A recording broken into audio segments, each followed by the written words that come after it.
Hello everyone, simple and easy fish curry చూపించాను. చేపల పులుసు ఇంట్లో ఉన్న బేసిక్ ఇంగ్రీడియంట్స్తోని చేసుకోవచ్చు.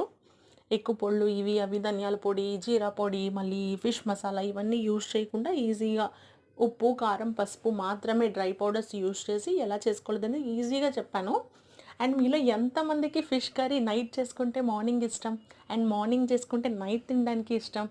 నాకైతే అలాగే ఇష్టం. ఇంక గది లేదా వేరే కర్రీ లేదన్నప్పుడైతే వెంటనే తినేస్తాను. బట్ నైట్‌ది మార్నింగ్ తినడానికే నేను ఇష్టపడతాను. ఎందుకంటే అప్పుడే ఆ పీసెస్ అన్నిటికి ఆ పులుసు ఏదైతే ఉందో అదంతా బాగా పట్టి మంచి టేస్ట్ వస్తదని చెప్పేసి నా ఫీలింగ్.